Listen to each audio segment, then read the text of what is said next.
কুরবানি করার জন্য প্রস্তুত রেডি হয়েছেন, তখনই আল্লাহ তাআলা আসমান থেকে ডাক দিয়ে বললেন, ওয়ানাদাইনাহু আইয়া ইব্রাহিম, হে ইব্রাহিম, কদ সাদ্দাকতা রুইয়া, তুমি তোমার স্বপ্নকে বাস্তবে পরিণত করেছো। ইন্না কাযালিকা নাজিসিল মুহসিনিন, নিশ্চয় আমরা এভাবে সৎকর্মশীল মুহসিন বান্দাবান্দীদেরকে এভাবে পুরস্কৃত করে থাকি। ইন্না হাযা লাহুল বালাউল মুবিন, নিশ্চয় এটা ছিল একটা সুস্পষ্ট পরীক্ষা। বলেন সুবহানাল্লাহ। আল্লাহর পক্ষ থেকে এটা একটা ছিল সুস্পষ্ট পরীক্ষা। তারপরে অংশ বলা হচ্ছে ওয়াফাদাইনাহু বিযিবহিন আযীম, অতঃপর আল্লাহ তাআলা ওই মিনা ময়দানে যেখানে হাজী সাহেবরা হজ করতে গিয়ে আপনার কুরবানি করেন, সেইখানে আল্লাহ রাব্বুল আলামিন আসমান থেকে একটা দুম্বা পাঠালেন। দুম্বার মাধ্যমে ইব্রাহিম নবী কুরবানি করা শুরু করলেন।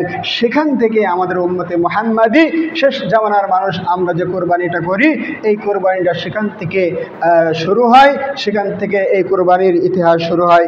এখান থেকে প্রতিটা বছরে প্রত্যেকটা ফ্যামিলির পক্ষ থেকে একটি করে পশু কুরবানি দেওয়া উচিত, কুরবানি করতে হবে। আমরা সবাই জানি আল্লাহ নবী সাল্লাল্লাহু আলাইহি সাল্লাম মদিনায় থাকাকালীন সময়ে 10 বছর নিয়মিত মুহাম্মদ সাল্লাল্লাহু আলাইহি সাল্লাম কুরবানি করেছেন, তার সাহাবীগণও কুরবানি করতেন।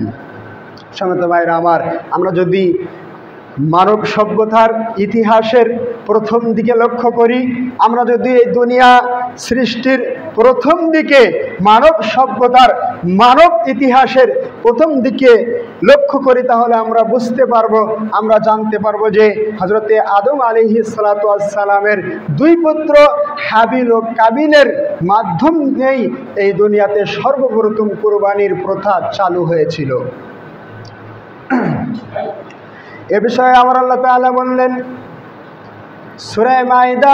সম্মানিত ভাইরা আমার, প্রত্যেকে লক্ষ্য করেন পবিত্র কুরআনুল কারীমের 5 নম্বর সূরার 27 নম্বর আয়াতে আমার আল্লাহ রাব্বুল আলামিন বললেন, ওয়াতুলু আলাইহিম নাবা ইবনাই আদম বিল হক, আর তাদেরকে তোমরা আদম আলাইহিস সালামের দুই পুত্র হাবিল ও কাবিলের কাহিনী ঘটনা বর্ণনা করে আল্লাহ রাব্বুল আলামিন শোনাতে বলেছেন। ভাইরা আমার, হাবিল ও কাবিল এই যে ওনারা দুইজন প্রথমে কুরবানি দিয়েছিলেন, ওনাদের যে কুরবানির প্রথা ছিল, ওই মানব সভ্যতার ইতিহাসে সর্বপ্রথম কুরবানি ছিল হাবিল ও কাবিলের দেওয়া কুরবানি। এই কুরবানি প্রথা সেখান থেকে আমাদের নবী মুহাম্মদ সাল্লাল্লাহু আলাইহি ওয়াসাল্লামের আগে যত নবী ও রাসূল এসেছিলেন তাদের মধ্যে বিভিন্ন নিয়ম ছিল, তবে সেই নিয়ম আমাদেরকে জানানো হয়নি। দেখেন, হাবিল ও কাবিলের কাহিনী সূরা মায়েদার 27 নম্বর আয়াত থেকে আপনি পেয়ে যাবেন। আল্লাহ সুবহানাহু ওয়া তাআলা সেখানে বলছেন, ওয়াতলু আলাইহিম নাবা আবনাই আদম বিল হক ইস করবা কুরবানান ফাতুকব্বিলা মিন আহাদিহিমা ওয়া লাম ইতাকাব্বাল মিনাল আখর। ইস করবা কুরবানান, তখন তাদের দুজনের মধ্যে দুইজনে কুরবানি পেশ করেছিল। ইসকরবা কুরবানান, তাদের একজনের কুরবানি কবুল হয়েছিল, অপরজনের কুরবানি কবুল হয়েছিল না। আর এই কুরবানিটা করারও একটা ইতিহাস রয়েছে। আমাদের আদি মাতা হাওয়ার গর্ভে একটা ছেলে এবং একটা মেয়ে এভাবে জন্ম হইতো। তো তখন নিয়ম ছিল যে প্রথম যে ছেলে জন্মগ্রহণ করেছে, দ্বিতীয় গর্ভে যে মেয়ে তার সাথে বিবাহ হবে, এবং দ্বিতীয় গর্ভের ছেলে প্রথম গর্ভের মেয়ের সাথে বিবাহ হবে, এমন একটা নিয়ম প্রথা ছিল। তখন তারা যখন বড় হয়ে গেল, হাবিল ছিল ভালো মানুষ, ইমানদার, এবং কাবিল ছিল আপনার দুষ্ট প্রকৃতির মানুষ। তো আপনার কাবিলের সাথে বিয়ের কথা ছিল লিওয়াজাকে, এবং হাবিলের সাথে বিবাহের কথা ছিল আকলিমাকে। আকলিমা দেখতে একটু বেশি সুন্দরী ছিল। তখন বিবাহের সময় হয়ে গেলে, তারা যখন বিবাহের উপযুক্ত বয়সে পৌঁছালো, তখন তারা তাদের পিতা আদম আলাইহিস সালামের কাছে বললেন, হে আমাদের পিতা। কাবিল বলল, হে আমার পিতা, আমি আকলিমাকে বিবাহ করতে চাই। তখন তাদের দুজনের মধ্যে একটা মনোমালিন্য শুরু হলো, মতনৈক্য শুরু হলো। তখন তাদের পিতা আদম আলাইহিস সালাম বললেন যে তোমরা দুইজনে কুরবানি পেশ করো, যার কুরবানি আল্লাহর কাছে কবুল হয়ে যাবে, আল্লাহর দরবারে কবুল হবে, সে আকলিমাকে বিবাহ করতে পারবে।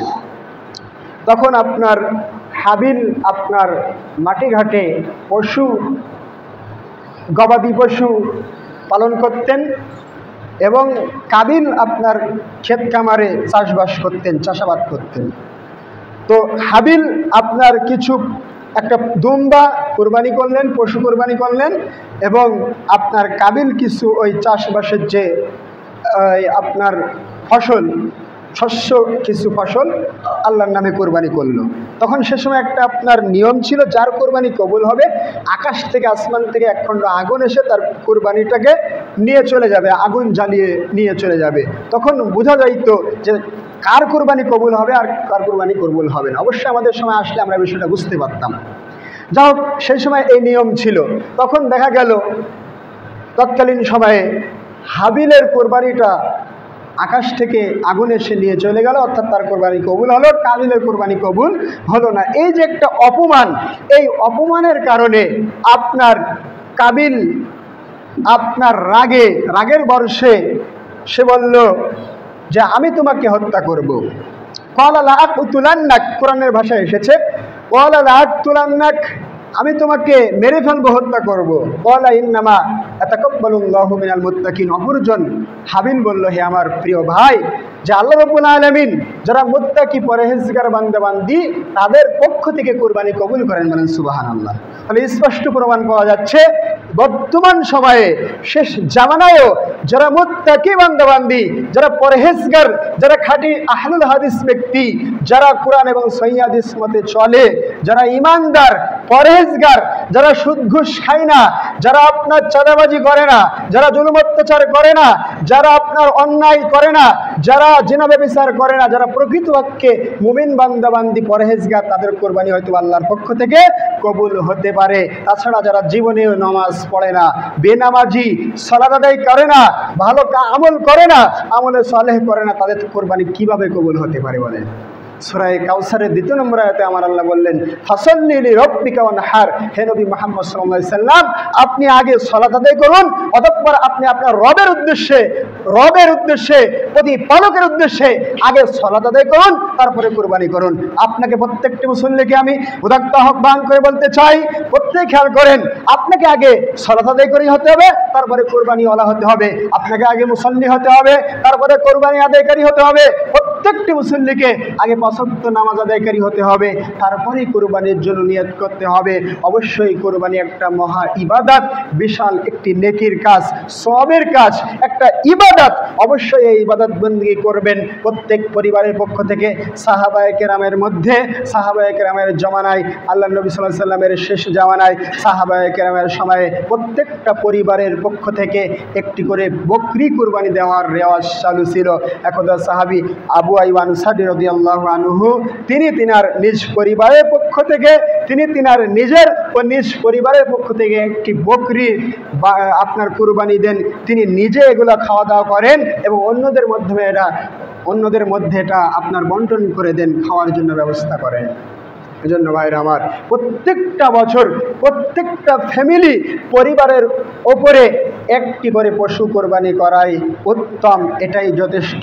বিদায় হজ্জের সমবেত জনমণ্ডলীকে উদ্দেশ্য করে আল্লাহ নবী সাল্লাল্লাহু আলাইহি সাল্লাম বলেছিলেন, ইয়া আইয়ুহান নাসু ইন্না আলা কুল্লি আহলি বাইতিন ফি কুল্লি আমিন উযহিয়া। আল্লাহ নবী সাল্লাল্লাহু আলাইহি সাল্লাম বলেছিলেন, হে মানব মণ্ডলী, প্রত্যেকটা বছর প্রতিটা পরিবারের পক্ষ থেকে একটি করে পশু কোরবানি দেওয়া যথেষ্ট। প্রতিটা পরিবারের পক্ষ থেকে প্রতিটা বছর একটি করে পশু কোরবানি দিতে হবে, ও আতিরা, এবং আতিরা দিতে হবে। আবু দাউদ রাহিমাহুল্লাহ বলেছেন, পরবর্তীতে আপনারা আতিরা দেওয়ার প্রধান যে হুকুম, আতিরা দেওয়ার যে বিধান, এটা রহিত করা হয়। এজন্য এই হাদিস থেকে স্পষ্ট বোঝা গেল, প্রত্যেকটি পরিবারের পক্ষ থেকে একটি গরু, একটি ছাগল, একটি দুম্বা, একটি আপনার ভেড়া কুরবানি করাই যথেষ্ট। এটাই উত্তম, এটাই সুন্নাহ। কখনো কখনো আপনি একটি পরিবারের পক্ষ থেকে 2টা দুম্বা দিতে পারেন, 2টা ছাগল কোরবানি করতে পারেন, 2টা খাসি দিয়ে। আল্লাহ নবী সাল্লাল্লাহু আলাইহি সাল্লাম কয়েকটি হাদিসের বর্ণনায় পাওয়া যায়, আল্লাহ নবী সাল্লাল্লাহু আলাইহি সাল্লাম, আপনার বুখারী ও মুসলিমের বর্ণনায় পাওয়া যায়, আল্লাহ নবী সাল্লাল্লাহু আলাইহি সাল্লাম নিজের পক্ষ থেকে এবং নিজ পরিবারের পক্ষ থেকে 2টি করে খাসি ছাগল কুরবানি দিতেন। সবেত ভাইরা আমার, তো যা হোক, যে কথা আজকের মূলত আলোচনা, সেটা হলো আপনাকে আমাকে ইব্রাহিম নবীর যে চিন্তা চেতনা ছিল, শিরিক বিদআতের বিরুদ্ধে চিন্তা চেতনা, আল্লাহকে রাজি খুশি করার জন্য চিন্তা চেতনা, আমরা যেন এই কুরবানি যে আমাদের জন্য একটা ইবাদত, এই ইবাদত থেকে মানুষকে দেখানোর জন্য এই ইবাদত না করি, আমরা যেন আল্লাহ রাব্বুল আলামিনকে রাজি খুশি করানোর জন্য যেন আমরা কুরবানি করি। আমাদেরকে আল্লাহ রাব্বুল আলামিনের ভয়ে কুরবানি করতে হবে। আমরা যদি একটা উদাহরণ দেই তাহলে আপনারা বুঝতে পারবেন স্পষ্ট। একটা উদাহরণ যদি দেই তাহলে দেখেন, একটা দুঃখজনক হলেও একটা সত্য একটা বিষয়, সেটা হলো রমাজান মাসের যে ঈদুল ফিতর চলে গেল, ঈদুল ফিতরের বেশ কয়েকদিন আগে 20 রমাজান থেকে বা তার আগে থেকে হয়তো বা কয়েক মাস, 6 মাস কি 1 বছর আগে থেকেই দেখবেন প্রত্যেকটা এলাকার, গ্রামের, সমাজের বিভিন্ন এলাকায় একটা নিয়ম থাকে, একটা সমিতি মতো মানুষ করে। এটা হয়তো ভালো মাধ্যম হতে পারে। মানুষ বছরে কি মাসে এক সপ্তাহ শেষে 100 টাকা, 50 টাকা, 200 টাকা জমা করে না? করে বছর শেষে বা 6 মাস শেষে আপনার বেশ কয়েক লক্ষ টাকা হওয়ার পরে সবাই মিলে ওই রমাজানের ভেতরে একটা গরু কেনেন। সবাই মিলে একসাথে গরু কেনার পরে দেখা যাচ্ছে ওই ঈদের আগের দিন রাতে বা ঈদের পরের দিন রাতে বা কোনো একটা সময় সবাই মিলে আমরা গরুটা জবাই করতেছি, গরুর গোশত খাওয়ার জন্য সবাই মিলে একটা চেষ্টা আর কি। সবাই মিলে আমরা গরুকে জবাই করে বা ছাগল কিনে আমরা খাওয়া দাওয়া করতেছি, এটা আনন্দ করতেছি আর কি।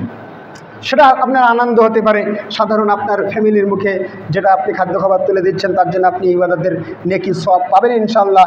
তবে এই ইসলামের শিয়ারুন আজিম বলা হয়েছে, কুরবানি করা একটা ইসলামী শরিয়াতের মহা নিদর্শন, একটা মহা ইবাদত। এজন্য এই ইবাদতকে আপনাকে অবহেলা করে চলে গেলে হবে না।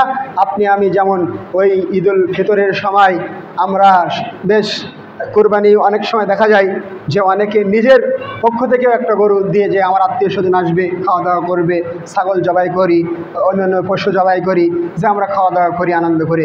কিন্তু এই জিলহজ মাসের আপনার সবচেয়ে উত্তম সর্বশ্রেষ্ঠ আমল হলো 10 জিলহজ, অর্থাৎ ঈদুল আজহার দিনে ঈদুল আজহার সালাত আদায় করার পরে বাড়িতে গিয়ে আপনার রক্ত প্রবাহিত করা, অর্থাৎ আল্লাহর নামে পশু জবেহ করা, পশু কুরবানি করা হলো শ্রেষ্ঠ একটা আমল। এই আমল, এই ইবাদতকে আমাদের করতে হবে। আল্লাহ রাব্বুল আলামিন আমাদের সেই তৌফিক দান করুন, আল্লাহুম্মা আমিন। সম্মানিত হাজিরিন, এরপরে আসুন জিলহজ মাসের আপনার প্রথম দশকের নেক আমল। জিলহজ মাসের প্রথম দশকের বেশ কয়েকটি আমল আপনাদের জন্য আছে। প্রত্যেকটি মানুষকে এই আমলগুলো করতে হবে। বেশ 1 থেকে 10টি আমল রয়েছে। সিরিয়াল বলতে যদি আমার সম্ভব হয় বলবো ইনশাল্লাহ, তা না হলে আমি এক এক করে বলবো, আপনারা সেগুলো মনে রেখে আমল করার চেষ্টা করবেন ইনশাল্লাহ।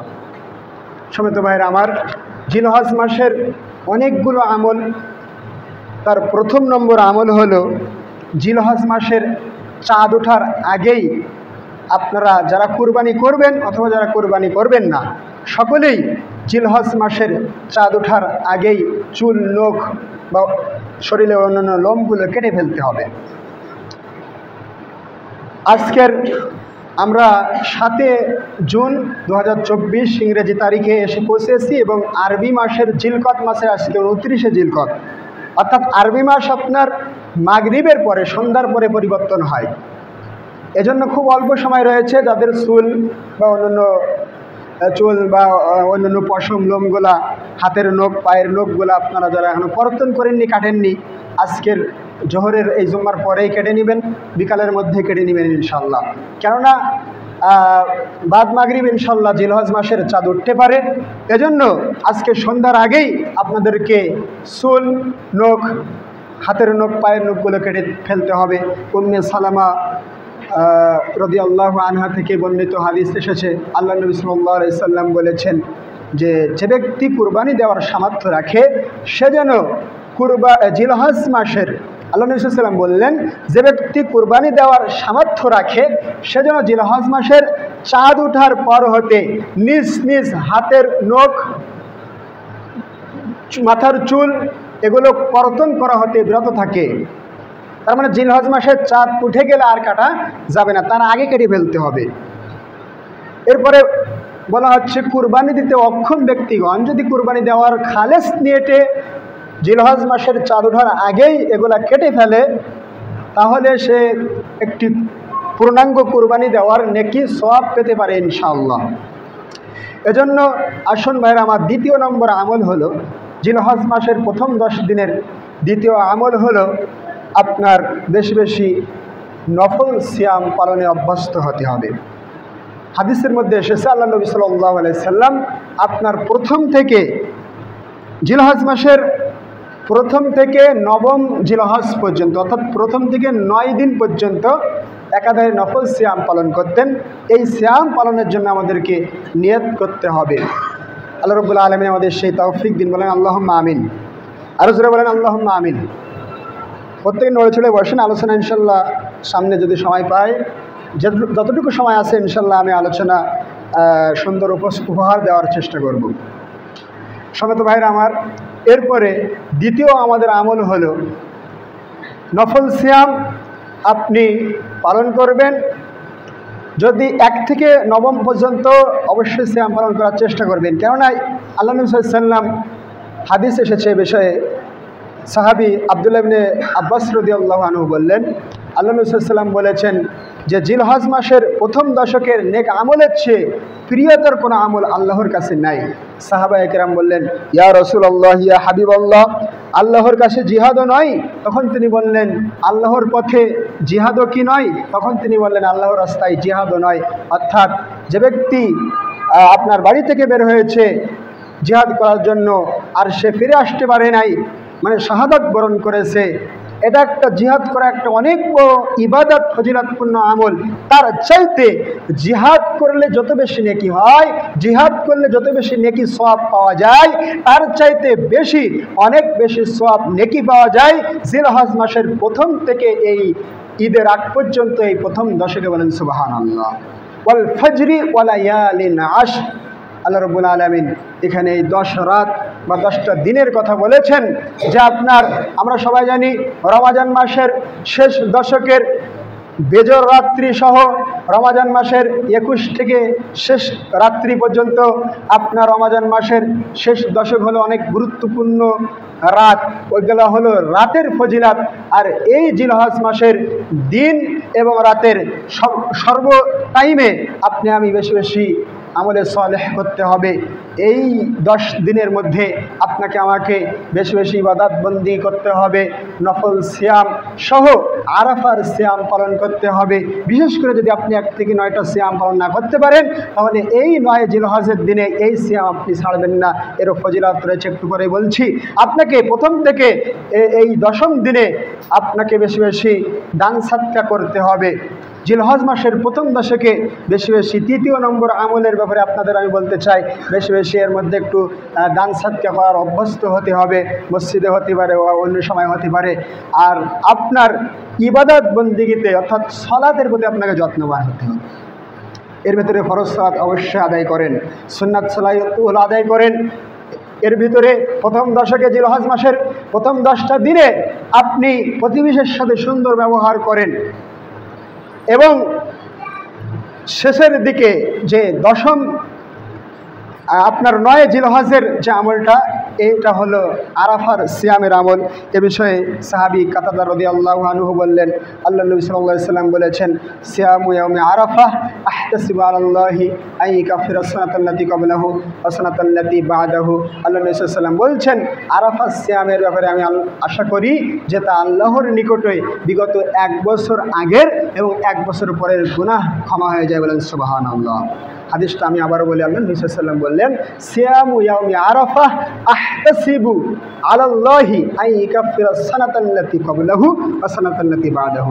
আল্লাহ নবী সাল্লাল্লাহু আলাইহি ওয়াসাল্লাম বললেন যে আরাফার দিনে যারা, এই আরাফার সিয়ামটা হলো তাদের জন্য যারা আরাফার মাঠের বাইরে থাকেন তাদের জন্য। তো আমরা মুকিম অবস্থা দেশে আছি, তো আমাদেরকে এই সিয়ামটা পালন করতে হবে। তো আল্লাহ নবী সাল্লাল্লাহু আলাইহি ওয়াসাল্লাম বললেন, যারা এই আরাফার সিয়াম পালন করবে আমি তাদের ব্যাপারে আশা করি যে তাদের এই সিয়াম পালন করার ফলে আল্লাহ রাব্বুল আলামিন বিগত সামনের 1 বছর আগের এবং 1 বছর পরের গুনাহকে ক্ষমা করে দিবেন, মাফ করে দিবেন। বলেন সুবহানাল্লাহ।